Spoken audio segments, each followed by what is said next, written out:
Et puis ce matin, au cours d'une interview exclusive, le haut-commissaire a également évoqué la possibilité de la prolongation du confinement.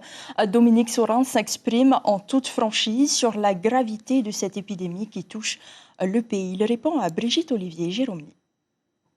La situation est très grave, très très grave. Je crois qu'il faut être lucide sur la situation. Le nombre de décès, les familles sont affectées.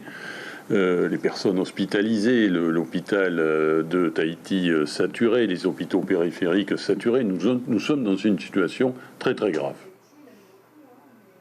C'est très difficile, on en parle tous les jours, savoir est-ce qu'il y a des modèles qui ont été fournis, l'OMS a fourni des modèles qui laissaient entendre qu'on pouvait être au pic de l'épidémie à la fin du mois d'août. C'est très difficile. Aujourd'hui, ce qu'on constate, c'est que l'hôpital est saturé, on a encore des hospitalisations. Tous les jours, c'est une dizaine de personnes hospitalisées en plus, mais il y a encore beaucoup de décès. Il y a encore beaucoup de cas qui sont détectés, notamment aux îles sous le vent aussi. C'est une source de préoccupation. On a mis en place aussi des mesures strictes aux îles sous le vent. J'ai d'ailleurs donné des consignes très strictes aux forces de gendarmerie sur les contrôles. J'en profite pour le dire.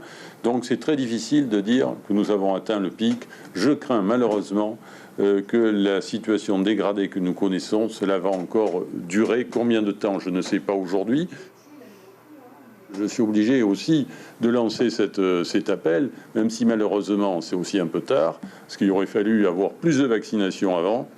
Mais la solution, c'est la vaccination. C'est bien sûr, ça n'empêche pas d'attraper la maladie, mais ça limite les effets quand même sur la santé des personnes.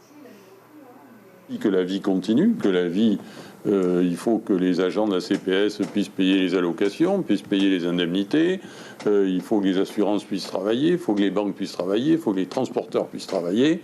Je crois qu'on est allé assez loin. Mais aujourd'hui, le réalisme doit nous conduire à dire que nous serons certainement obligés encore de maintenir des mesures fortes de restriction prochainement.